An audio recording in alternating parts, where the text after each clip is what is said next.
आपको आशीष दे भाई।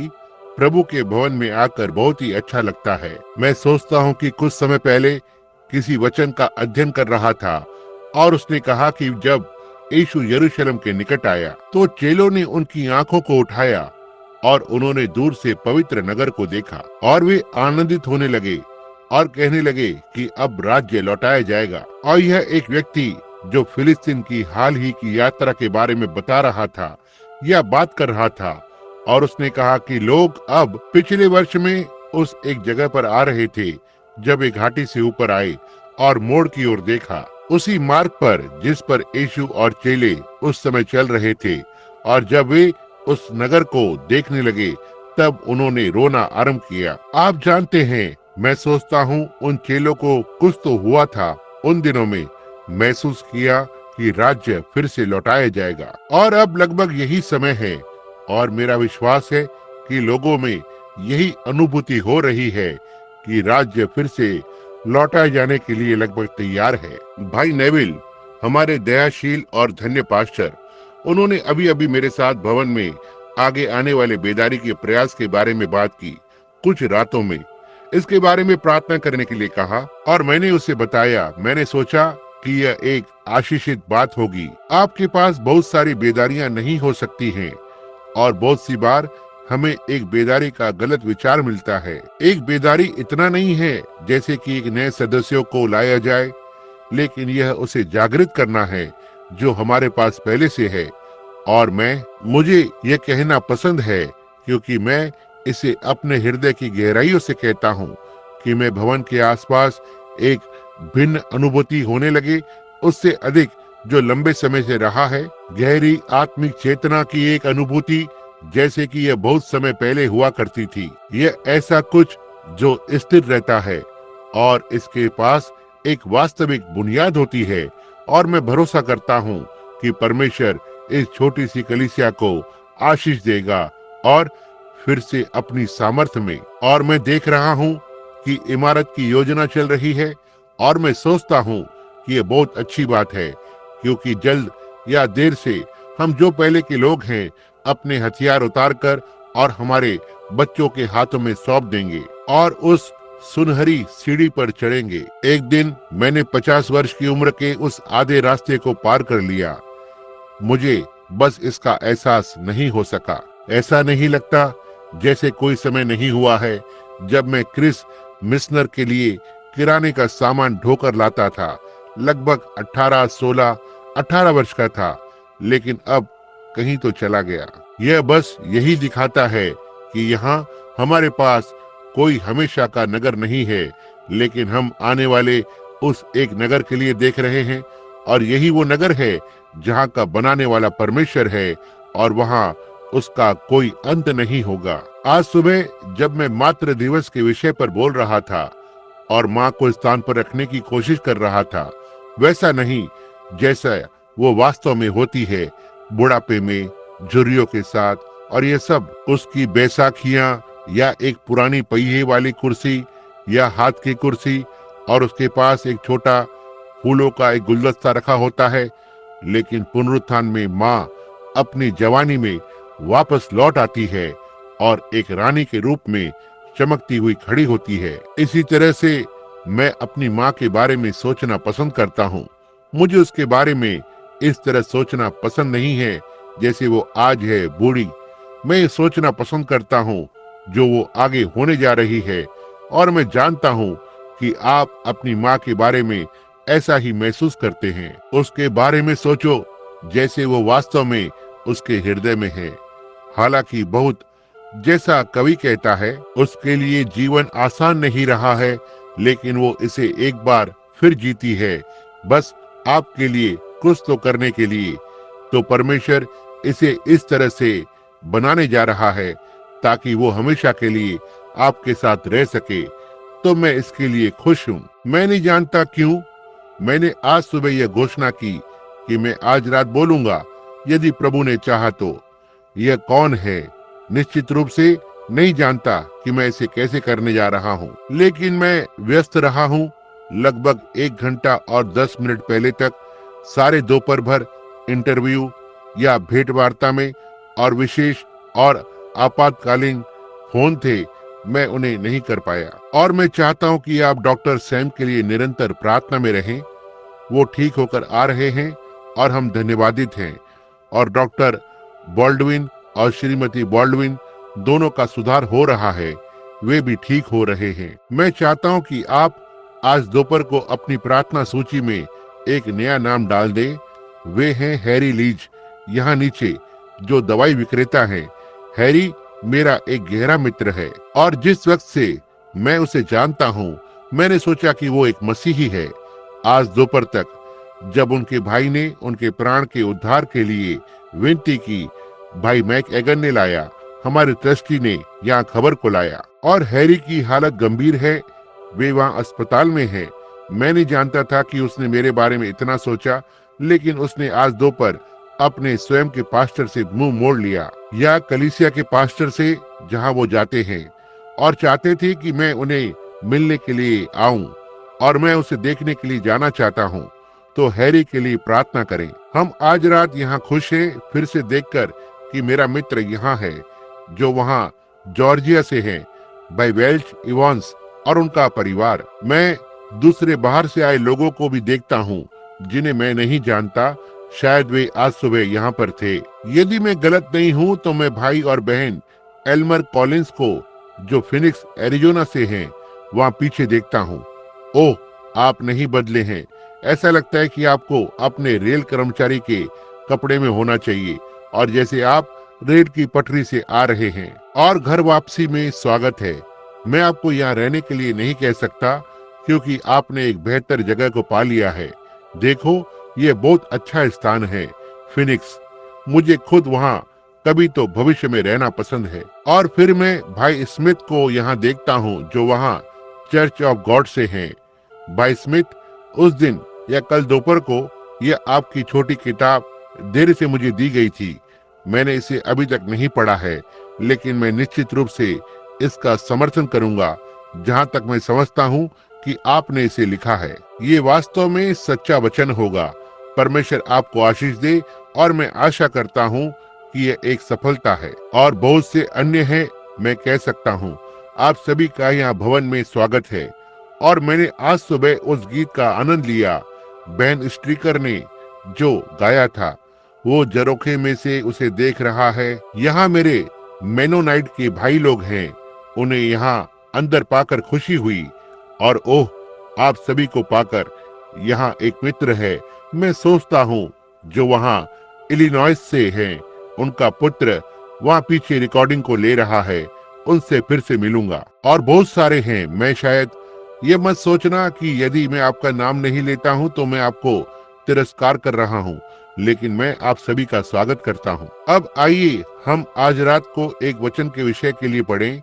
मत्ती के 21वें अध्याय से पहले पद से आरंभ करते हुए और आगे पढ़ेंगे और 11वां पद मिलाकर। और जब वे यरूशलेम के निकट पहुंचे, वहां आए और जैतून पहाड़ पर बैत फगे के पास आए, तो यीशु ने 2 चेलों को भेजा, यह कहकर कि अपने सामने के गांव में जाओ। वहां पहुंचते ही तुम्हें एक गधी ही बंधी हुई और उसके साथ बच्चा तुम्हें मिलेगा। उन्हें खोलकर मेरे पास ले आओ। और यदि तुम में से कोई कुछ कहे तो कहो कि प्रभु को इनका प्रयोजन है, तब वह तुरंत उन्हें भेज देगा। यह इसलिए हुआ कि जो वचन भविष्यवक्ताओं के द्वारा कहा गया था वो पूरा हो। कहो, सियोन की बेटी से कहो, देख, तेरा राजा तेरे पास आता है। वो नम्र है और गधे पर बैठा है, वरन लादू के बच्चे पर। चेलों ने जाकर और जैसा यीशु ने उनसे कहा था वैसा ही किया, और गधी ही और बच्चे को लाकर उन पर अपने कपड़े डाले और वो उन पर बैठ गया। और बहुतेरे लोगों ने अपने कपड़े मार्ग में बिछाए, और लोगों ने पेड़ों से डालियां काटकर मार्ग में बिछाई। और जो भीड़ आगे आगे जाती और पीछे पीछे चली आती थी, पुकार पुकार कर कहती थी कि दाऊद की संतान को होसाना। धन्य है वो जो प्रभु के नाम से आता है, आकाश में होसाना। और जब उसने यरूशलेम में प्रवेश किया तो सारे नगर में हलचल मच गई और लोग कहने लगे, यह कौन है? और भीड़ ने कहा, यह नासरत का भविष्यवक्ता यीशु है। आइए हम प्रार्थना के लिए अपने सिरों को झुकाएं। हे प्रभु, हम सोचते हैं कि हमने क्या कहा होता यदि हम उन दिनों में रह रहे होते, लेकिन हम एक सबसे महान दिन में रह रहे हैं जब हम उसके आगमन के लिए देख रहे हैं और जब हम तैयारी को कर रहे हैं। प्रभु, हमारे हृदयों को तैयार करते हुए और सारे फूलों या गेहूं के गट्ठे को अंदर ला रहे हैं, जिसे हम कटनी के खेतों में से देश और विदेश में इकट्ठा कर सकते हैं। हम सोच रहे हैं और उस समय की अपेक्षा कर रहे हैं कि हम उसे सफेद घोड़े पर सवार होकर आते हुए देखेंगे। महिमा के द्वार से नीचे आ रहा है ताकि हमारी इस पुरानी दूषित हुई देहों को बदले और तैयार करके उसके खुद की महिमा में देह के जैसे बनाए, जिसमें न कोई पाप हो सकेगा या न ही मृत्यु का कोई निशान कभी प्रवेश कर सकेगा, और हम उसे वैसा ही देखेंगे जैसा वो है और जीवित रहेंगे और आने वाले सारे युगों में से होते हुए उससे प्रेम करेंगे। हम आपको इस कलीसिया और इसके पास्टर के लिए और ट्रस्टियों और डीकनों के लिए धन्यवाद देते हैं, और यहाँ आने वाले प्रत्येक व्यक्ति के लिए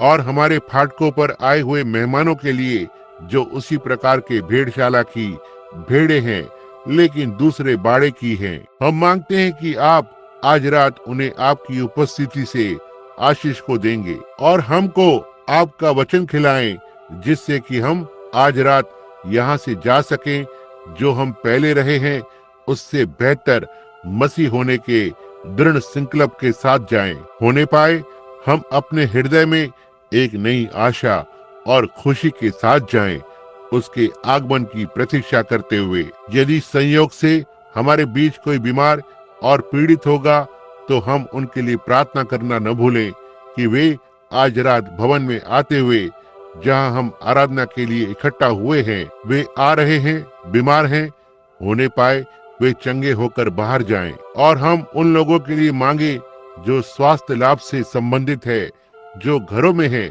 और अस्पतालों में हैं और पीड़ाओं के बिस्तर पर हैं। हम प्रार्थना करते हैं, हे परमेश्वर, कि आपकी दया उन तक पहुँचे। हम उन लोगों के लिए प्रार्थना करें जो आज रात उदासीन हैं, जिन्होंने अभी तक स्वाद को नहीं चखा है और देखा है कि प्रभु भला है, जो नहीं जानते कि परमेश्वर के द्वारा प्रेम किए जाने का क्या अर्थ है।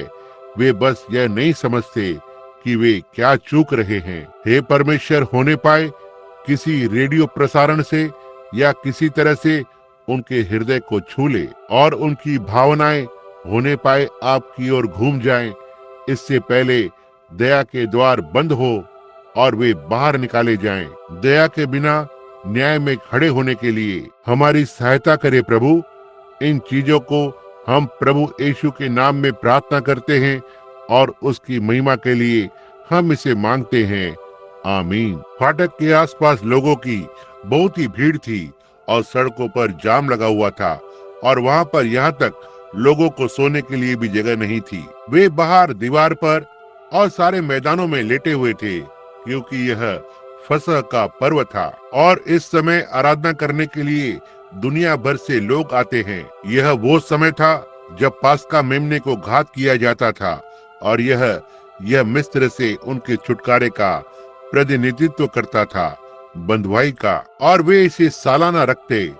हर वर्ष यह बड़ा फसह का पर्व होता था और यह सबसे उत्कृष्ट समयों में से एक था, या यहूदी धर्म का कार्यक्रम, क्योंकि इसका मतलब था कि उन्हें छुड़ाया गया था। सारे लोग उस समय के बारे में सोचना पसंद करते हैं जिस समय उन्हें छुड़ाया गया था। किस तरह से हम में से हर एक जन आज रात उस समय में वापस जा सकता है जब हमें छुड़ाया गया था।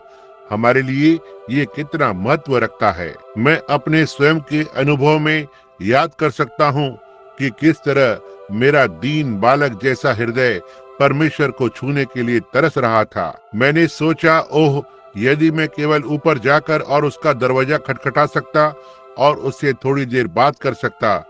और अवश्य ही आप मेरी कहानी को जानते हैं। मैंने एक कागज और पेंसिल को लिया और मैं उसे एक पत्र लिखने जा रहा था, क्योंकि मैं उससे बात नहीं कर सकता था और मैं जानता था कि वो जंगल में रहता है, क्योंकि मैंने उसे सुना था और मैंने जंगल में उसकी हलचल को देखा था और एक निश्चित पुराना जाना पहचाना रास्ता जिसमें से मैं शिकार या मछली पकड़ने वहां जाया करता था। मैंने सोचा मैं अभी इसे पेड़ पर टंगाऊंगा और इसे श्रीमान यीशु को संबोधित करूंगा, बस किसी तरह से जिससे कि वो बोझ मेरे हृदय से निकल सके। ओह, उस रात वहां उस ओर मैं अपनी उम्र भूल सकता हूँ, मैं किसी समय हो सकता है यहाँ तक अपना नाम भी भूल जाऊं, लेकिन मैं उस घड़ी को कभी नहीं भूल सकता जब उसने मुझे पाप से छुड़ाया। मेरे अंदर कुछ तो बात ने जगह ली जिसने अंधकार के बड़े समय में से होते हुए मेरी सहायता की। मेरे छुटकारे की घड़ी, पाप का बोझ मुझे छोड़कर चला गया और मैं एक नया व्यक्ति बन गया था। मैं तब से लेकर मसीह यीशु में एक नई सृष्टि रहा हूँ। और ये यहूदी वे हर साल वहां पर आते और वहां आराधनालय के अंदर एक झरना था और उन्होंने उस रोटी को लिया और कड़वी जड़ी बूटियों को और मेमना और उन्होंने आराधनालय के इस झरने में से पिया और वे एकत्र होकर आनंदित हुए क्योंकि परमेश्वर ने उन पर करुणा को दिखाया था। इसलिए यह फसह के पर्व का समय था और न केवल यह फसह का पर्व था लेकिन यह एक विशेष फसह का पर्व भी था। आप जानते हैं, कभी कभी हम कलीसिया जाते हैं और हम हमेशा ही जाना पसंद करते हैं, लेकिन कभी कभी ऐसा होता है कि कुछ विशेष बात होती है और यह उन समयों में से एक था। वातावरण अपेक्षा के साथ भरा हुआ था, बस जैसे कि आज है। जो उसे प्रेम करते हैं उन सब की आंखें उसके फाटक में आने के लिए तकतकी लगाए हुए थी और मैं विश्वास करता हूँ कि आज इस तरह से करना बहुत बड़ी बात है, क्योंकि जो लोग उससे प्रेम करते हैं वे उसके लिए देखते हैं। वातावरण अपेक्षा के साथ भरा हुआ है।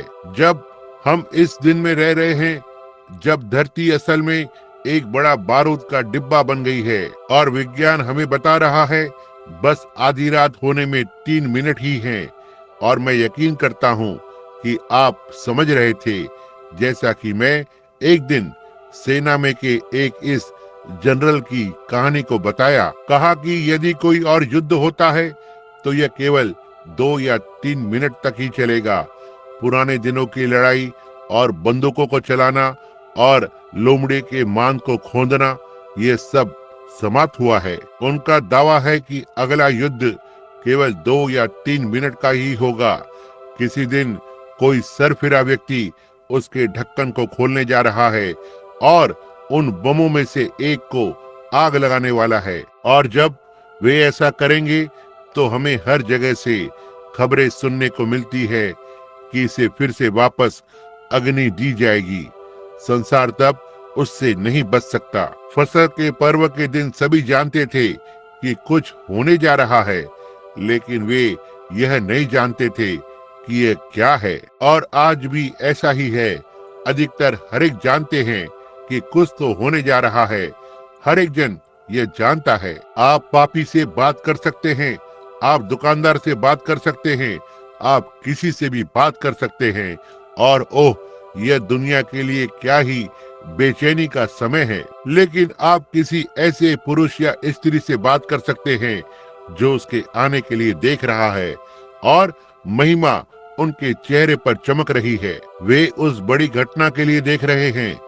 तो सारा वातावरण फिर से भरा हुआ है, कुछ तो होने की अपेक्षा में है। संसार नहीं जानता कि क्या घटित होना तय है, लेकिन जीवित परमेश्वर की कलीसिया जानती है कि क्या होने जा रहा है। वे जानते हैं कि जल्द ही तुरही बज उठेगी और हम उसे एक सफेद घोड़े पर महिमा से सवार होकर आते देखेंगे, और स्वर्ग की सेनाएं उसके पीछे पीछे आती हुई, और वे जो मसीह में मरे हैं उनका रैप्चर हो जाएगा और उन्हें हवा में उससे मिलने के लिए उठा लिया जाएगा। यही है जिसके लिए हम देख रहे हैं। हम इसके लिए लालसा रख रहे हैं, और हमें बताया गया है कि उन माताओं और इत्यादि के प्राण जिसके बारे में हमने आज सुबह बोला, वे तब परमेश्वर की वेदी के नीचे चिल्ला रहे हैं, कब तक प्रभु, कब तक? माँ आपको उतना ही देखना चाहती है जितना आप उसे देखना चाहते हैं और हमारे प्रियजन हमसे मिलना चाहते हैं, उतना ही जितना हम उनसे मिलना चाहते हैं। ये क्या ही फिर से मिलाप होगा जब वो आएगा। हमारे प्रियजनों से मिलना और उन्हें उनके पुनरुत्थान के शरीर में देखना और महिमावंत और पुनरुत्थान के उत्तराधिकारी के साथ यहाँ वहाँ घूमना, उनके चरित्र की ओर देखते हुए यह किस तरह से बदल गया है, नम्रता पूर्व और शांति पूर्व। और यह उधम मचाना और हलचल मचाना और उछलना और झटकना नहीं होगा, क्योंकि हमारे पास एक साथ रहने के लिए अनंत काल होगा। ओह, यह बड़ा मानसिक रूप से सन की युग जिसमें हम रह रहे हैं। बस कोई भी चीज के लिए समय नहीं है, बस उन्नति करना और मूर्खपना करना और हथियाना, क्योंकि यह एक भयानक दिन है। फिर जब वे कुछ तो होने की प्रतीक्षा कर रहे थे, यह बहुत बुरी बात थी कि फसह के पर्व के दिन बहुत से लोग उसे कभी भी नहीं देख पाए। फिर भी वे जानते थे कि कुछ होने जा रहा है, लेकिन फिर भी वे उसे नहीं देख पाए। ऐसा ही प्रभु के आगमन पर होगा। आज बहुत से बेचैन लोग हैं जो जानते हैं कि कुछ होना तय है, लेकिन वे उसे कभी भी नहीं देख पाएंगे, क्योंकि वह मध्य रात को सन्नाटे में आएगा ताकि उस छोटी सी कलीसिया को उठा ले जाए जो उसे देखने की लालसा करती है, अपेक्षा कर रही है और प्रतीक्षा कर रही है। यही वो एक है जिसके लिए वो आएगा और उठा ले जाएगा। संसार में से बहुत से हैं जो चमक दमक में जी रहे हैं और अपने प्राण को संसार की चीजों पर भोजन दे रहे हैं। जब तक कलीसिया महिमा में नहीं चली जाती, तब तक क्या हुआ यह कभी नहीं जान पाएंगे, क्योंकि वो रात को चोर की नाई आकर और उन्हें उठा ले जाएगा। इसलिए हम देख सकते हैं कि हम फिर से उसी स्थान पर वापस आ गए हैं। अब हम पाते हैं कि यह अपेक्षा कि परमेश्वर उनके लिए आता है, जो सारे वचनों में से होते हुए यह वही बात रही है कि वो हमेशा उनके लिए प्रकट होता है। वे जो उसकी प्रतीक्षा करते हैं, हमेशा उनके लिए जो उसे देखना चाहते हैं। और मैं यकीन करता हूँ कि यही आशा आज रात हमारे हृदय में है। ये लगभग 6 महीने पहले की बात है। मैं सोचता हूँ, मैं कुछ लोगों को गवाही दे रहा था और मैंने कहा, ओह, इस पर सोचना कि वो बस लगभग किसी भी समय आएगा। और किस वजह से मुझे यह कहना पड़ा, मैं भाई बोसवर्थ के लिए बोल रहा था। जब मैं उस बूढ़े संत को देखने के लिए गया, जब हमने सुना कि वो मर रहे हैं, वे 80 वर्ष के आगे थे। पत्नी और मैं वहां जा रहे थे उनके मरने से पहले उसे देखने के लिए। मुझे तब उनसे कुछ तो कहना था। मैं संतों को देखना पसंद करता हूँ जब वे महिमा में प्रवेश कर रहे होते हैं, और मुझे उन्हें देखना था। और हमने कार को बहुत तेजी से चलाया। लेकिन जब मैं वहां गया और दरवाजे पर पहुंचा, तो एक छोटे से कोने में वो बूढ़ा आदरणीय वृद्ध पुरुष लेटा हुआ था। जब उसने मुझे आते देखा, उसने अपना सिर ऊपर उठाया। उसकी बूढ़ी कमजोर बाहें बाहर लटकी हुई थी, शरीर नीचे लटक रहा था, और उसने मेरे लिए अपनी बाहों को बढ़ाया और मैंने उसे गले से लगा लिया और चिल्लाया, मेरे पिता, इज़राइल के रथ और उसके घुड़सवार, क्योंकि वो एक संत और धर्मी व्यक्ति था। और मैंने कहा, भाई बोसवर्थ, मैं आपसे कुछ पूछना चाहता हूँ, क्या आप विश्वास करते हैं कि आप चंगे हो जाएंगे? उसने बोला, ओह, मैं यहाँ तक बीमार भी नहीं हूँ। मैंने कहा, अच्छा तो क्या बात है? उसने कहा, मैं घर जा रहा हूँ। उसने कहा, मैं थक गया हूँ और मैं उकता गया हूँ और मैं बस घर जाना चाहता हूँ। मैंने कहा, तब आपको एहसास होता है कि आप मर रहे हैं? मैंने कहा, मैं आपसे कुछ पूछना चाहता हूँ। सेवकाई के 70 के आसपास के दशक के वर्षों के दौरान आपका सबसे महिमा में मिनट कौन सा रहा है? क्या आप मुझसे बात कर सकते हैं महाशय, और मुझे बता सकते हैं कि आपके पास कौन सा अनुभव था वहां उस पथ में, जिसे आप अपना सबसे महान समय मान सकते हैं? मैं उसकी उम्र देखने के लिए जीवित रहूंगा। मैं कभी नहीं भूलूंगा जब उन काली आंखों ने मुझे उन चश्मे के ऊपर से देख लिया था। उसने कहा, मेरे प्रिय भाई, यह मेरे जीवन का सबसे महान क्षण है। मैं किसी भी समय के बारे में नहीं सोच सकता जो इस समय से अधिक महिमामय था। मैंने उसके चेहरे की ओर देखा और कहा, महाशय, क्या आप अब भी समझते हैं कि आप मर रहे हैं? उसने कहा, भाई ब्रैनम, मैं यहाँ लेटा हुआ हूँ, हर एक मिनट उसकी प्रतीक्षा कर रहा हूँ कि उस दरवाजे को खोले और आकर मुझे अपने साथ घर ले जाए। यही मरने का तरीका है, यही जाने का तरीका है। और जैसा कि आप जानते हैं कि उसके मरने से लगभग 2 घंटे पहले वो 2 दिनों से अधिक समय से कोमा में पड़ा हुआ था, और जब वो अपने आपे में आया तो कमरे में उठा और अपनी पत्नी से बातें करने लगा। फिर अचानक से वो पारदर्शी लग रहा था और उसने उन मित्रों से जो 40 या 50 वर्ष से मरे हुए हैं 1 घंटे या उससे अधिक समय तक हाथ मिलाया। जो उसकी कलीसिया में उसके परिवर्तित लोग थे, अपनी माँ और अपने पिता के साथ हाथ मिलाया जब तक वो जीवन ने उसके शरीर को छोड़ न दिया। तकिए पर लेट गया और प्रभु यीशु की बाहों में सो गया। उसकी सेवा करने के जैसा, उसकी अपेक्षा करने के जैसा कुछ भी नहीं है। और जब मैंने इस मनुष्य के साथ इस बारे में बात की और उस अनुभव को बताया, मैंने कहा, महाशय, ओह, क्या यह महिमा में नहीं होगा जब हम उसे देखेंगे?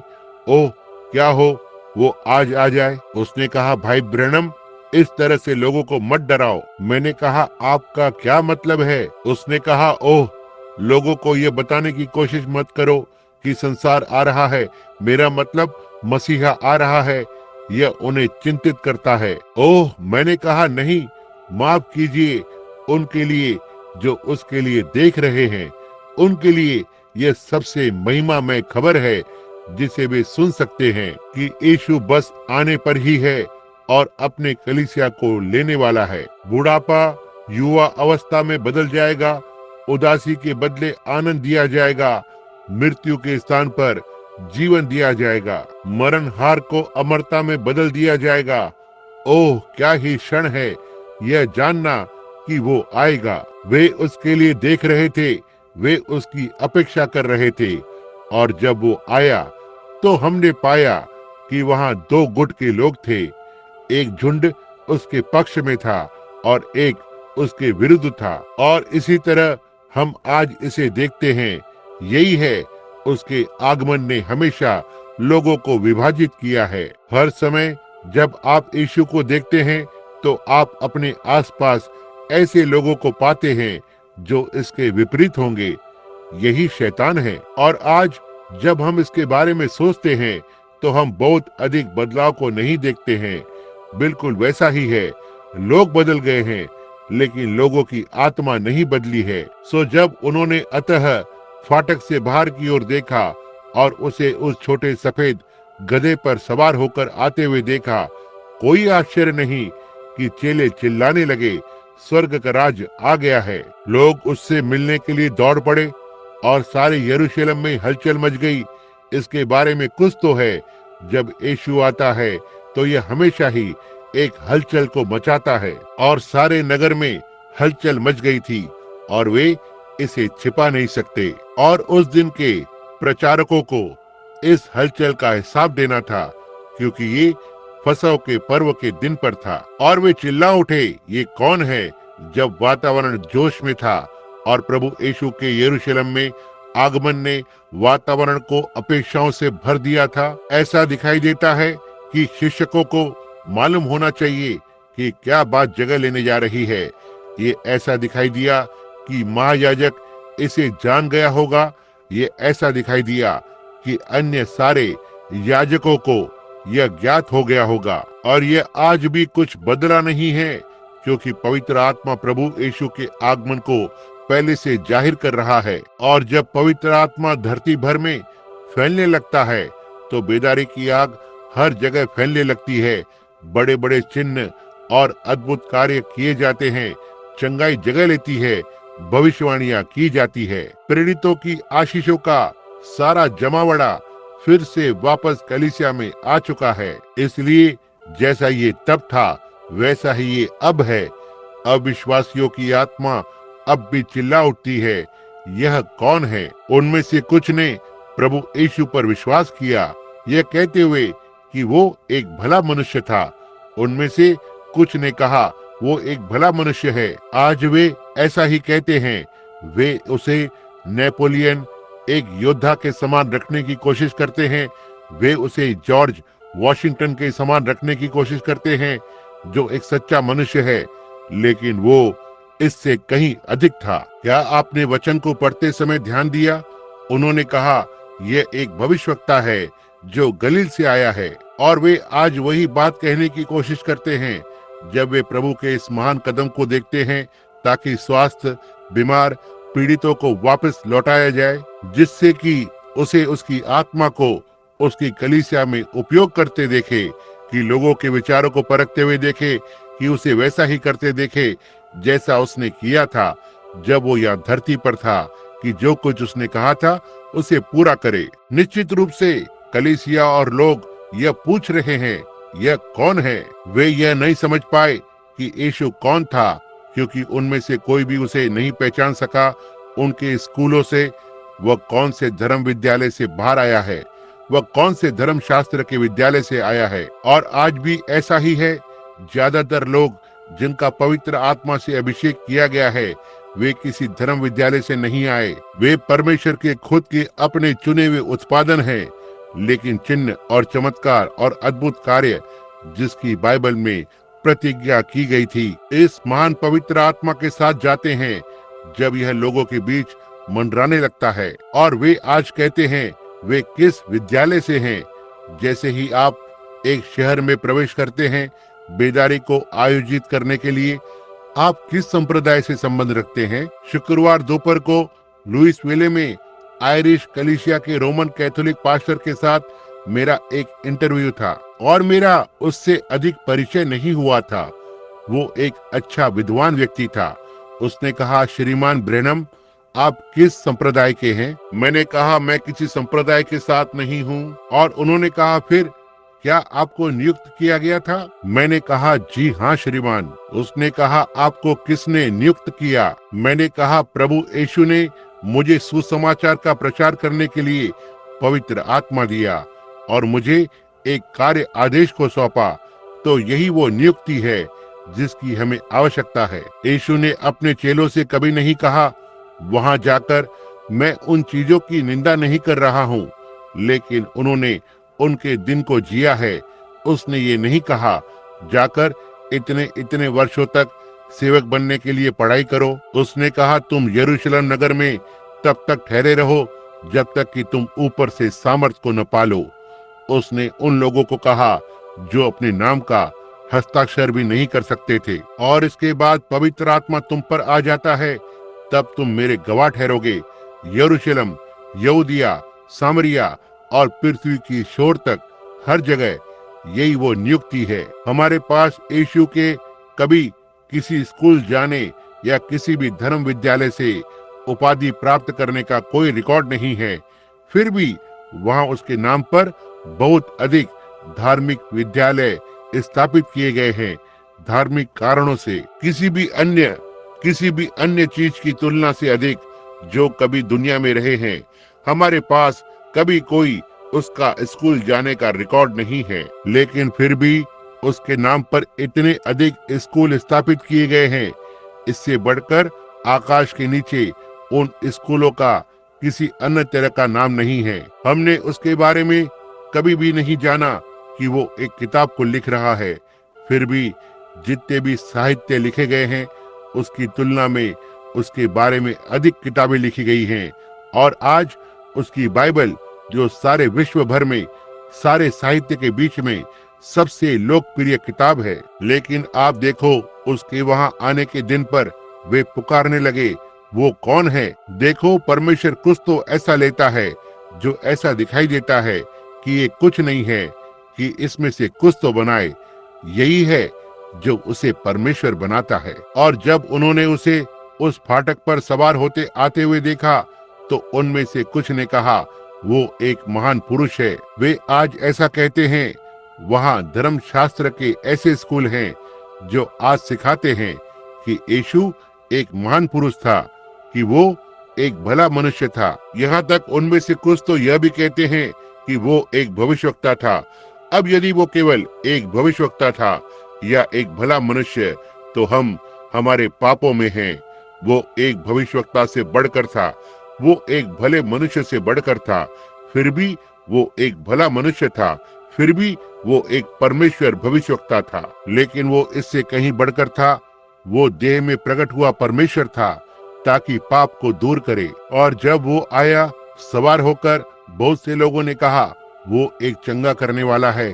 ओह, हमने उसे अंधों की आंखों को खोलते हुए देखा है, हमने उसे लंगड़ों को चलाते हुए देखा है, हमने उसे प्रार्थना करते हुए देखा, और बालक को बुखार छोड़कर चला गया।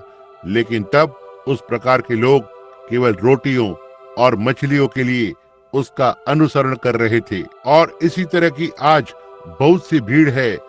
यदि वहाँ कोई चंगा करने वाला है, इसलिए वे उसका अनुसरण करते हैं, और वो बस एक सुखद अंतराल है। यदि वे बीमार पड़ते हैं तो दौड़ते हैं, कहते हैं, ओह, क्या आप मेरे लिए प्रार्थना करेंगे कि प्रभु यीशु मुझे चंगा कर दे। और जैसे ही वे अस्पताल या बीमार बिस्तर से बाहर आते हैं, वे सीधे उसी दुनिया में वापस चले जाते हैं। जैसे कोई कुत्ता अपनी उल्टी के लिए जाता है, या एक सुअर उसके कीचड़ में, जैसा कि वचन में कहा गया है, केवल उसका अनुसरण करते हैं कि उन्हें उसमें से क्या अच्छा मिल सकता है। वे उसका उपयोग बस एक कुल देवता के चिन्ह के लिए करते हैं, या ऐसा कुछ कि उन्हें उसमें से मिल सके, और उसकी सेवा करने की अपेक्षा नहीं करते। वो भीड़ आज भी जारी है। वहाँ 9 कोढ़ी चंगे हुए थे, और एक उसकी स्तुति करने के लिए वापस लौटा। या क्या यह 10 थे? वे उनमें से एक उसको स्तुति देने के लिए वापस लौटा, और बाकी के सब बिना धन्यवाद दिए आगे बढ़ गए। और यदि अमेरिका में लोग जो परमेश्वर की सामर्थ के द्वारा चंगे होते आए हैं, अपने हृदय को परमेश्वर की ओर फेरें, तो इस देश में एक बेदारी आरंभ हो जाती, जो हर शराब के बिक्री के मदशाला को बंद कर देती। जो शराब की दुकानें और विस्की की दुकानें तस्वीर से ही बाहर हो जाएंगी, कलीसियाएं भरी हुई होंगी, रविवार की रात सिनेमा घर खाली रहेंगे, और इस राष्ट्र में से होते हुए एक बेदारी आरंभ हो जाएगी। लेकिन जब वे ऐसा होते हुए देखते हैं, वे चीजें जो परमेश्वर करता है, वे फिर भी चिल्लाते हैं, वो कौन है? यह कौन है जो आता है? वे कहां से आए हैं? यह कौन है? इसे किस अधिकार के द्वारा किया गया है? दक्षिण अफ्रीका के जोहान्सबर्ग में कभी भी नहीं भूलता है। मैं तभी लगभग 30 मिनट पहले हवाई जहाज से पहुंचा था। मैं 3 दिन और रात हवाई जहाज में रहा था। इतना थका हुआ था कि मैं इसे सहन नहीं कर पाया। वे मुझे बाहर व्यापार के मैदान में ले गए, जहां कोई 50 या 60 हजार लोग इकट्ठे हुए थे, और मैं तब मंच पर पहुंचा ही नहीं था। इतने में पवित्र आत्मा, मैंने देखा उस स्थान पर एक बस आ रही है, और उस पर एक चिन्ह लगा हुआ था, डरबन। मैंने देखा कि एक युवक को अपने माता पिता से वाद विवाद करना पड़ा था, और चुपके से निकलकर आना पड़ा था, जिसका एक पैर दूसरे से 6 या 8 इंच छोटा था। उसने एक सफेद शर्ट पहनी हुई थी, जिसमें पतलून बांधने का फीता उसकी पतलून को पकड़े हुए था। और मैंने उस युवक को ध्यान से देखा। मैंने फिर से पीछे की ओर मुड़कर देखा, दर्शन जा चुका था। और फिर बस कुछ ही क्षण में मैंने देखा कि प्रकाश एक युवक के ऊपर मंडरा रहा था, श्रोतागणों के बीच में। और मैंने देखा, मैंने सोचा मैंने उसे कहीं तो देखा था। मैंने उसकी ओर ध्यान से देखा, और वो प्रकाश कुछ मिनटों तक उस पर बना रहा, और मैं अनुवादक के लिए रुका हुआ था ताकि वो अगले शब्दों को पकड़े। फिर मैंने उसी नौजवान को खड़ा हुआ देखा। उसकी बैसाखियों को फेंकता है, और उसका 6 इंच छोटा पैर दूसरे पैर के साथ सामान्य हो गया। और मैंने श्रीमान A.J. शोमेन से कहा, जो आज रात महिमा में है, मैंने कहा, श्रीमान शोमेन, बस मेरे शब्दों को ध्यान में रखें यह एक दर्शन है। उसने कहा, बहुत अच्छा। और मैंने कहा, वो युवक सफेद कमीज के साथ वहाँ पीछे बैठा हुआ है और पतलून बांधने का फीता डाले हुए है, जो डरबन नामक शहर से एक बस में आया है, जो देश के उस तरफ लगभग 1500 मील दूर है, और उसे आने के लिए अपने माता पिता से चुपके से निकलना पड़ा था। लेकिन उसने प्रभु यीशु पर विश्वास किया है और उसका एक पैर दूसरे पैर से 6 इंच छोटा है। और वो युवक उछल पड़ा। वहां पर वो खड़ा था, अपनी बैसाखी को टटोलने की कोशिश कर रहा था। और मैंने कहा, नौजवान, प्रभु यीशु ने तुम्हें चंगा किया है। और तुरंत ही उसका पैर 6 इंच बाहर आ गया, बाकी उन सभी के समान सामान्य हो गया। और वे उस नौजवान को मंच पर ले आए और वहां पर डॉक्टरों ने उसकी जांच की। आप मेरी किताब में उसकी तस्वीर को देखते हैं। मैं वहां बस कुछ क्षण ही खड़ा हुआ था। मैंने देखा कि एक छोटी हरे रंग की कार सड़क पर से तेजी से नीचे जा रही है और ये फिसल कर गिर गई। ये पीछे की ओर घूम गई और एक पेड़ से जा टकराई। एक जवान भूरे बालों वाली लड़की थी, उसकी कमर टूट गई थी। और मैंने कहा, मैं एक छोटी हरी कार को देखता हूँ जो एक पेड़ से टकराती है और लगभग 18 वर्ष की एक युवा भूरे बालों वाली लड़की की कमर टूट गई है। वो गंभीर अवस्था में है। किसी ने भी उत्तर नहीं दिया और मैं उसे लोगों के उस विशाल बड़े श्रोतागण में कहीं भी नहीं देख सकता था। और मैं कुछ मिनटों के लिए वहीं खड़ा रहा। मैंने कहा, समझना, इसका संदेह न करें, यह पुनरुत्थान की सामर्थ्य में प्रभु यीशु है। उसने अपने कार्य को जारी रखने के लिए पवित्र आत्मा को भेजा है। और वहां मैंने दर्शन को फिर से वहां घटित होते हुए देखा और मैं युवा महिला को नहीं देख पाया। ठीक तभी मेरे सीधे सामने रुका हुआ था वो प्रकाश यहाँ रुका रहा, जैसा कि आप तस्वीर में देखते हैं, और यह यहाँ रुका हुआ था। मैं वहां ऊपर चलकर गया और वहां वो मंच के नीचे लेटी पड़ी थी। मैंने कहा, युवा महिला, प्रभु यीशु ने तुम्हें चंगा किया है। और उसने रोना आरंभ किया। उसकी माँ ने कहा, ओह नहीं, उसे उठने के लिए ना कहें। कहने लगी, यदि वो हिलती डुलती है तो वो मर जाएगी। और वो युवा महिला चिल्लाते हुए और परमेश्वर की स्तुति करते हुए अपने पैरों पर उछल पड़ी और उसकी माँ बेहोश होकर और उस खाट में गिर गई जिसमें लड़की लेटी हुई थी। ये क्या है? बस लगभग उसी समय कोई आलोचनात्मक व्यक्ति वहां पीछे खड़ा हो गया और एक पैर को एक कुर्सी पर रखा और एक को दूसरे कुर्सी पर रखकर खड़ा हो गया और कहा, तुम अमेरिकी, मैं तुम्हें चुनौती देता हूँ कि तू मुझे बता कि तुम इसे किस नाम से करते हो और तुम किस कलीसिया के संप्रदाय से संबंध रखते हो। देखा, यह बस वही है। वे नहीं समझते, वे इन चीजों के लिए नहीं देख रहे हैं। कलीसिया प्रभु के आगमन के लिए नहीं देख रही है और पवित्र आत्मा यहाँ है उसके आगमन की पुष्टि करने के लिए, ताकि इसे पूरा करे। बहुत अधिक हर एक जन उसके अपने खुद के तरीके को लेना चाहता है। इसी तरह से वहां पर था, हर एक झुंड का उनका अपना विचार था। लेकिन आज रात का सवाल ये नहीं है, यह वो नहीं है जिसके विषय में मैं बात कर रहा हूँ। लेकिन मैं आपसे जो सवाल पूछ रहा हूँ वो ये है कि आप क्या सोचते हैं कि यह क्या है? यह आपसे संबंध रखता है। यह कौन है जो राष्ट्रों को ऊपर नीचे कर रहा है? ना ही मनुष्य।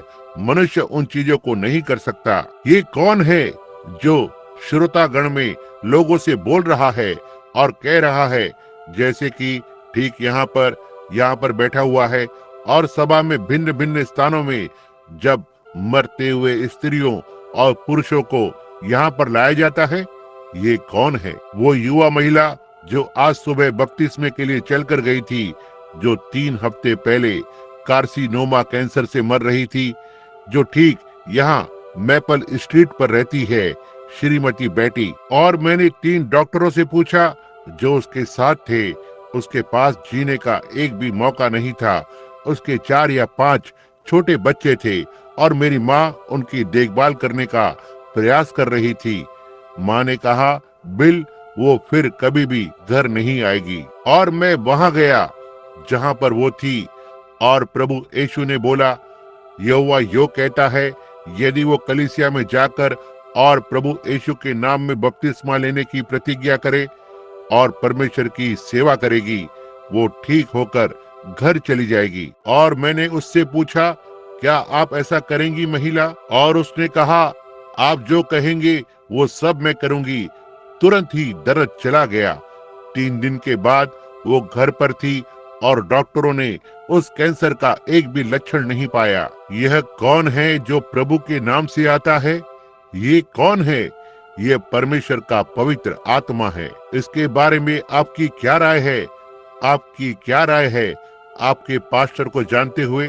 और जब यहाँ इन कुर्सियों पर शहर के बाहर के लोग बैठते हैं, मिर्गी के साथ बैठते हैं, यहाँ एक पुरुष बैठा हुआ है, यहीं कहीं एक मेनोनाइट का रहने वाला भाई, ठीक यहाँ, जो एक मिर्गी के रोग से पीड़ित था। मैंने उसे कभी नहीं जाना या देखा है, उसके बारे में कुछ नहीं जानता, और अचानक लगभग 2 वर्ष पहले मैं सोचता हूँ, या ऐसा ही कुछ, हाँ 2 वर्ष, पवित्र आत्मा ने इसे बताया और कहा, यहोवा यो कहता है। उसके बाद से उसके पास कभी भी कोई संकेत नहीं मिला था। ये कौन है? ये कौन है? यह महिला यहाँ पर पिछले रविवार बैठी हुई थी, पिछली बार जब मैं यहाँ पर था, जो इलिनॉय में कहीं से तो आई हुई थी। अगले दिन वो उसके शरीर में एक बड़े ट्यूमर के साथ थी। यह घातक था, और इलिनॉइस के कुछ बेहतरीन चिकित्सा विज्ञान उसे एक बड़े चिकित्सालय में ले जा रहे थे, जिसका सोमवार को ऑपरेशन किया जाना था, और उसने उसे बहुत ही निचोड़ लिया था। मेरे पूरे जीवन में मैंने उसे कभी नहीं देखा या उसके बारे में सुना था, और अचानक से पवित्र आत्मा ने उस पर छाया की और उसने उसको बताया कि वो कौन है, वो कहां से आई है, और अगले दिन उसका ऑपरेशन होने वाला था। तब ये देखने के लिए कितने लोग यहाँ पर थे, और देखो खबर फैल गई। अगले दिन जब वो डॉक्टर के पास गई तो वे उसे एक चिकित्सालय से दूसरे चिकित्सालय में ले गए, और इसका कोई एक चिन्ह भी नहीं पा सके। ये कौन है? ओह परमेश्वर, दयावंत होना, ये कौन है जो इसे कर रहा है? क्या आप यह कहने की हिम्मत कर सकते हैं कि ये आपका पास्टर था? कभी नहीं। क्या आप यह कहने की हिम्मत कर सकते हैं कि मनुष्य का इसमें कुछ लेना देना है? कभी नहीं। यह पवित्र आत्मा है, वो आत्मा जो हमारे प्रभु यीशु पर था, और उसका आगमन खुद को अपनी कलीसिया के साथ एक करना है। ये इतना नजदीक है कि वो अपने महान पवित्र प्रकाश को आगे फैला रहा है, ताकि छुटकारा करे और संगति के अंदर ले आए, जीवित परमेश्वर की एक कलीसिया के उस रैप्चर के लिए जो निकट है। आमीन। ये कौन है? मैं आपके प्रश्न का उत्तर नहीं दे सकता, मैं आपके लिए उत्तर को नहीं दे सकता, लेकिन मैं अपने आप के लिए उत्तर दे सकता हूँ। और आज रात इस पवित्र मेज पर, आज रात इस जन समूह के कानों में, और यह जो हमारे प्रभु यीशु के लहू से खरीदे गए हैं, मैं इस बात को अपने हृदय की गहराइयों से कहता हूँ। इसलिए नहीं कि मैं आप में से एक हूँ, इसलिए नहीं कि मैं कोई तो अलग हूँ, लेकिन छुड़ाए हुए लोगों में से एक, जिसे लहू के द्वारा धोया गया है। मैं विश्वास करता हूँ कि वही उजियाला जो आज रात इस कलीसिया में मंडरा रहा है, वही एक अपने प्रकृति से दिखाता है कि यह यीशु मसीह है, पवित्र आत्मा के रूप में। जो कोई भी वचनों को जानता है, वो जानता है कि यीशु ने कहा, मैं परमेश्वर से आया हूँ और मैं परमेश्वर के पास जाता हूँ। इससे पहले वो देदारी होता, उस समय वो जंगल में मूसा के साथ था, तब वो अग्नि का स्तंभ था, और जब मूसा ने उसे देखने की इच्छा रखी तो वो अपनी पीठ के भाग को दिखाकर वहां से गुजरा, और मूसा ने कहा, ये एक मनुष्य की तरह दिखता है। जब वो यहाँ धरती पर था, वो एक मनुष्य था। उसने उसी काम को किया जो वो आज कर रहा है, मनुष्यों के जरिए से जिसे उसने छुड़ाया है। वहां वो आता है और उसका चित्र लिया गया है।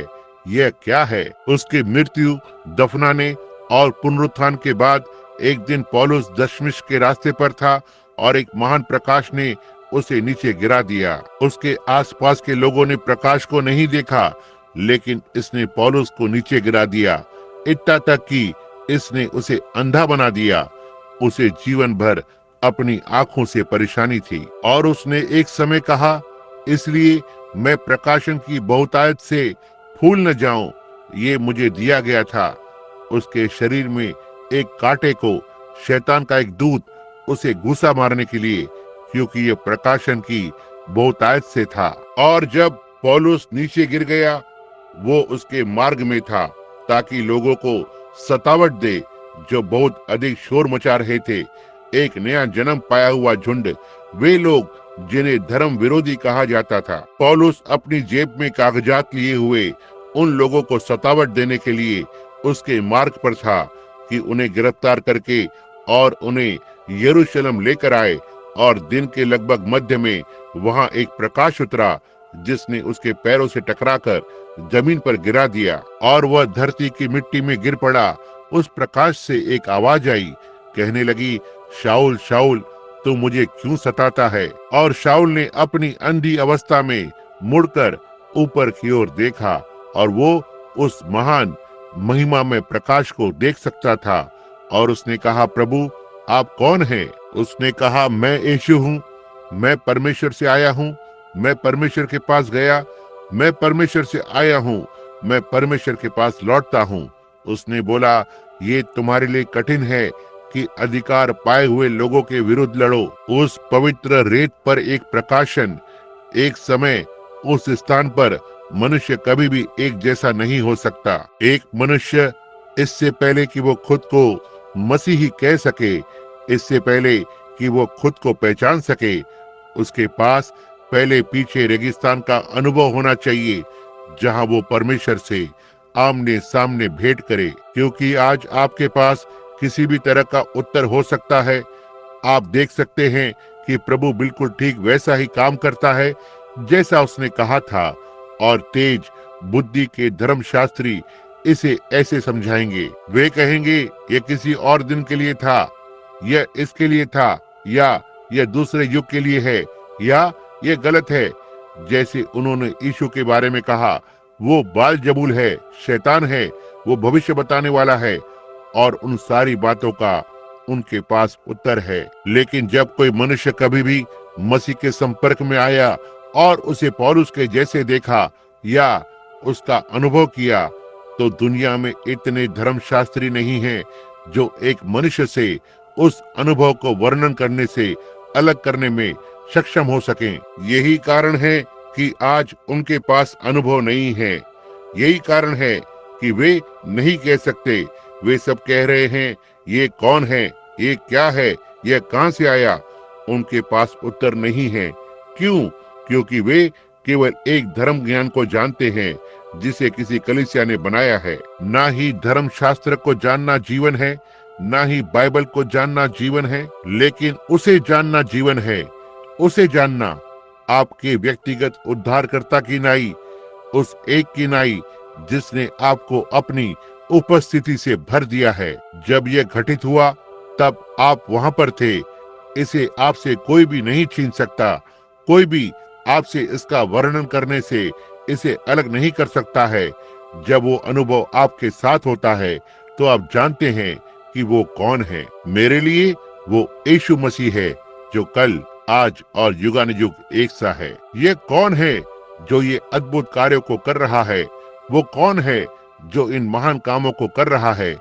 क्या ये प्रचारक है? क्या यह ओरल रॉबर्ट्स है? क्या यह बिली ग्राम है? क्या यह जैक शूलर है? विलियम ब्रेनम है? ये तो कोई भी हो सकता है। उनका इससे कोई लेना देना नहीं है। वे तो साधन हैं। यह पवित्र आत्मा है जो लोगों को तैयार करने के लिए चिन्हों और चमत्कारों और अद्भुत कार्यों में सुसमाचार के साथ आगे आ रहा है। वातावरण अपेक्षाओं से भरा हुआ है। विश्वासी उसके आने की अपेक्षा कर रहे हैं और दूसरे कह रहे हैं, ये बेदारी क्यों? हमारे पास ये क्यों है? आओ हम एक कलीसिया में शांति से बैठ जाएं। क्योंकि ठीक यहाँ इसे इस कलीसिया में कहा गया है कि जब हमने नए आराधनालय को बनाना आरंभ किया, कहा हमें अद्भुत कार्य की आवश्यकता नहीं है, हमें अब इन चीजों की आवश्यकता नहीं है।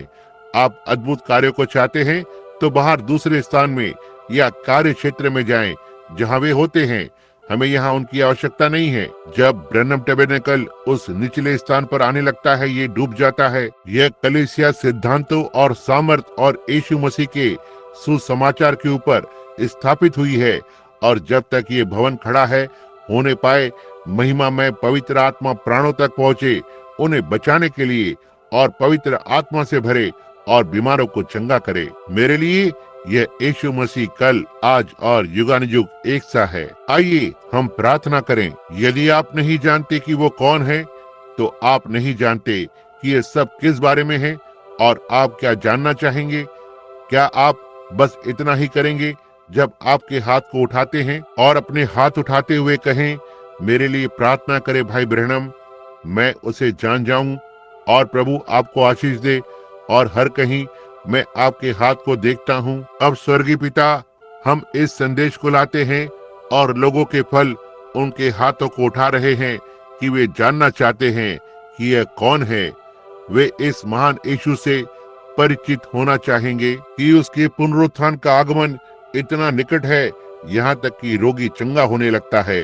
और ये बात जगह लेने के बाद तब कलीसिया के अंदर भविष्यवाणी आई, उसके बाद दान और अद्भुत कार्य।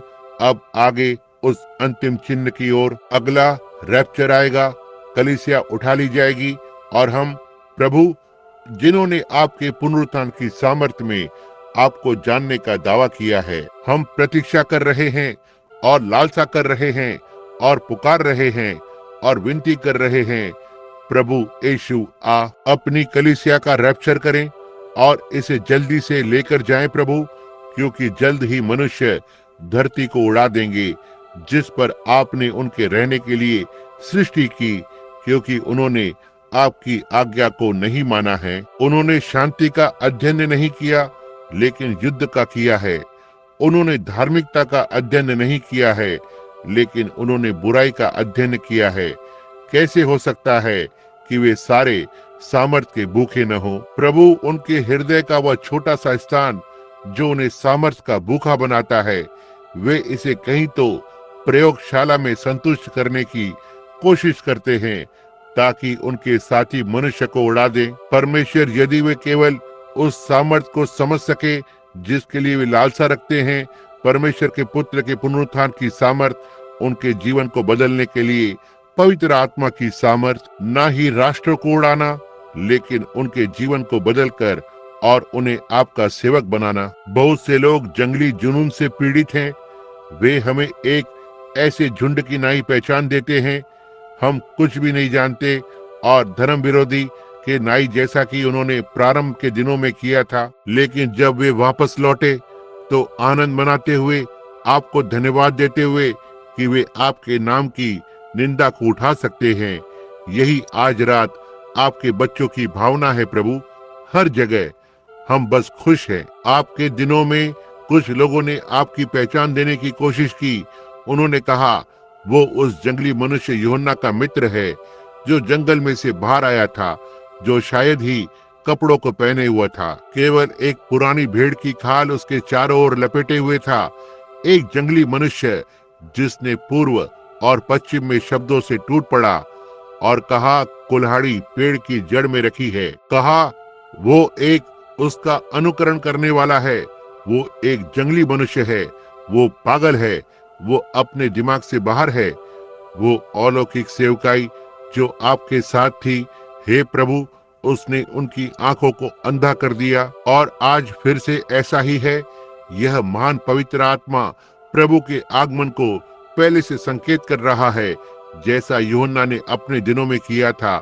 लोगों को अंधा कर रहा है, उन लोगों को जो देखना नहीं चाहते, लेकिन वे जो देखने की इच्छा रखते हैं, आपने उन्हें चुना है। और वे सब जिसे पिता ने मुझे दिया है मेरे पास आएंगे, आपने कहा, और उनमें से कोई भी नाश नहीं होगा और मैं उसे अंतिम दिन में जिला उठाऊंगा। इसके लिए हम आपको धन्यवाद देते हैं। और जिन लोगों ने आज रात हाथ को ऊपर उठाया है, हम प्रार्थना करते हैं हे प्रभु परमेश्वर कि आप उन पर अपने आप को प्रकट करेंगे, एक अनुभव में, पुनरुत्थान की सामर्थ्य में इसे प्रदान करे प्रभु। और दूसरे यहाँ हो सकते हैं जिन्होंने हाथ को ऊपर नहीं उठाया होगा, लेकिन फिर भी उनके हृदय में वे जानते थे कि उन्हें इसकी आवश्यकता है। मैं प्रार्थना करता हूँ कि आप उन्हें आशीष दें और उन्हें उनके हृदय की इच्छा को दें।